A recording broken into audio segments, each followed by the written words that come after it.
గురువుగారు, పంచమంగళ ద్రవ్యాలలో కుంకుమ కూడా ఒకటి. కుంకుమ అంటే ఏమిటి? మన సంప్రదాయంలో కుంకుమ ధారణకు ఉన్నటువంటి ప్రత్యేకత ఏమిటి? కం కూజతీతి ఇతి కుంకుమ అని. కుంకుమకు ఆ పేరు ఎందుకు వచ్చింది అంటే, కుంకుమను తయారు చేసేటప్పుడు కుం అనే శబ్దం వస్తుంది. అతి సూక్ష్మంగా వచ్చే ఈ శబ్దాన్ని మునులు గ్రహించగలిగారు. అందుకే దీనికి కుంకుమ అని నామకరణం చేశారు.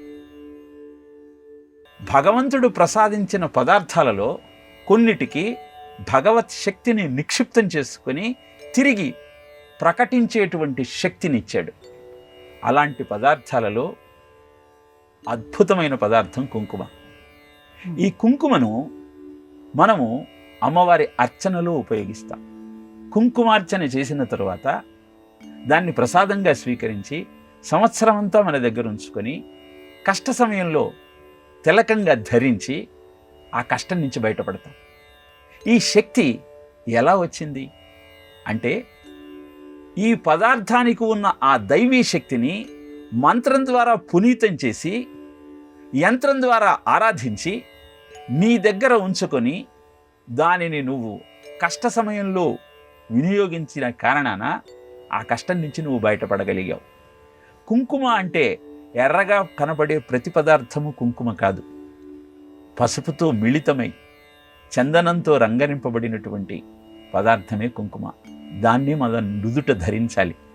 ఆజ్ఞాచక్రంలో మనం ఈ కుంకుమను ధరించటం వల్ల సహస్రారానికి మార్గంగా చెప్పబడే ఆ ఆజ్ఞాచక్రం నీలో అద్భుతమైనటువంటి ఆలోచన విధానాన్ని ఆవిష్కరించి అనవసరమైనటువంటి నకారాత్మకమైన భావనను నీలోంచి తొలగించి అద్భుతమైన బుద్ధిని నీకు ప్రసాదిస్తుంది. అందుకే కుంకుమను మంగళ ద్రవ్యంగా చెప్పబడింది.